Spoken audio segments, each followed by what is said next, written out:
नमस्कार दोस्तों, आपका स्वागत है इस वीडियो में जहां पर आज हम आपको OSM का पूरा खुलासा करने वाले हैं या फिर OSM के बारे में कह सकते हैं आपको पूरी जानकारी देने वाले हैं जो भी हमें CBSE के द्वारा प्राप्त हुई है या फिर कह सकते हैं CBSE ने जो भी चीज ये OSM वर्ड जो निकाला है या फिर मार्किंग सिस्टम जो निकाला है ऑन स्क्रीन मार्किंग सिस्टम।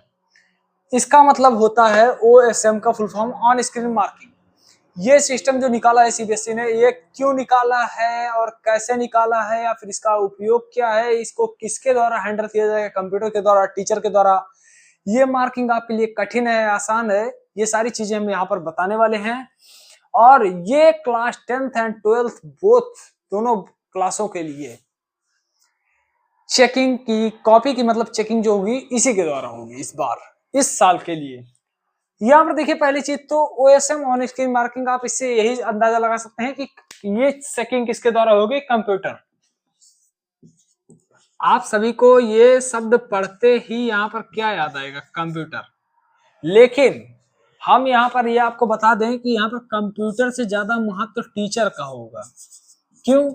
जैसे आपकी अभी तक चेकिंग हो रही थी कॉपी की, कोई भी कॉपी हो अभी तक जैसे चेक हो रही थी, एज सेम एज कह सकते हैं या फिर उससे बढ़िया कह सकते हैं होगी चेकिंग।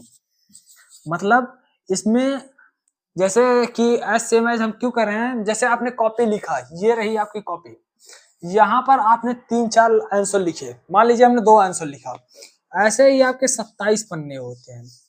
टीचर ने आपको हर एक पॉइंट पर नंबर दिया, 1 नंबर, 2 नंबर, 1 नंबर।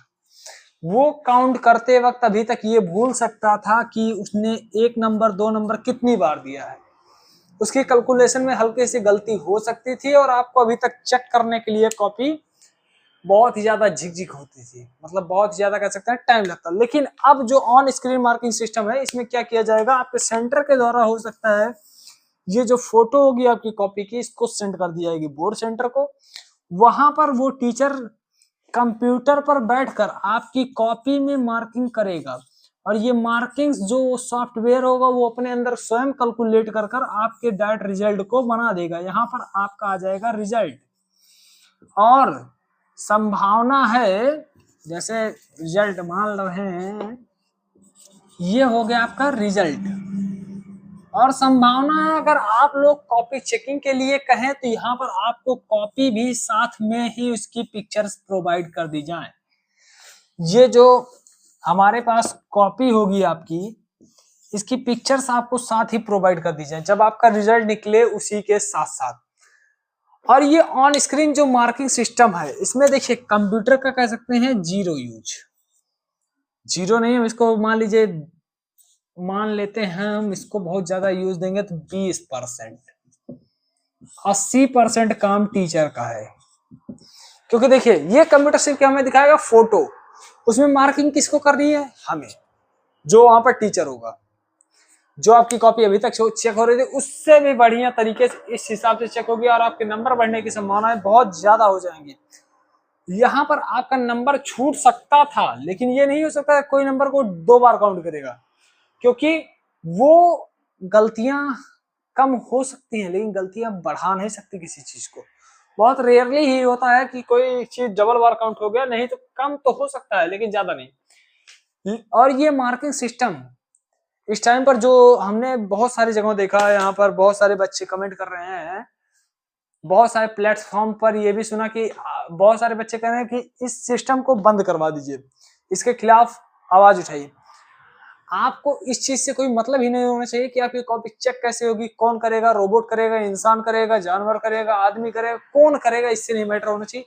आप इस टाइम पर इस चीज से मतलब रखिए, आपको कॉपी कितनी अच्छी लिखनी है, कितना बढ़िया लिखना है, कितना ज्यादा लिखना है, किस टॉपिक पर लिखना है, फैक्ट वाइज लिखना है, सीरियल वाइज लिखना है, या फिर हमें जितना ज्यादा हो सके इस टाइम पर आपके लिए पढ़ाई के लिए फोकस करना चाहिए। क्योंकि आपके पास एकदम एग्जाम्स के दिन चल रहे हैं, कह सकते हैं आप इस टाइम पर इस फेज में खड़े हैं कि आप जितना नंबर मतलब जितना पढ़ेंगे उतने परसेंटेज आपका बढ़ेगा। अगर आज आप 20 पन्ना पढ़ रहे हैं, 5 पन्ना पढ़ रहे हैं, तो 1% मान लीजिए आप बढ़ा लिए हैं, वो 5 पन्ने में से आपका 1% जरूर बढ़ेगा। ये हमारा वादा है, आप पढ़ते रहिए पर डे 5 पन्ना। और जिस दिन आपका 500 पन्ना क्लियर हो जाएगा उस दिन हम कह रहे हैं आपको 100% मिलने के चांसेस लगभग पूरे होंगे।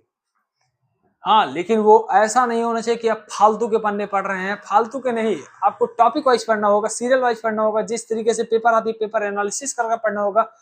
PYQs इस टाइम पर जो ऑन स्क्रीन मार्किंग सिस्टम है इस चीज को हम छोड़ते हैं, और PYQs और PYP मतलब प्रीवियस ईयर क्वेश्चंस जो होते हैं हमारे पास, इसको भी आप सॉल्व करिए, और प्रीवियस ईयर पेपर भी, ये दोनों चीज डिफरेंट है। मतलब देखिए जो हम लिखना चाह रहे हैं यहां पर लिख देते हैं PYQ और PYP, ये पेपर, ये इसके अंदर होता है, मतलब ये जो क्वेश्चंस होते हैं पेपर के अंदर होते हैं।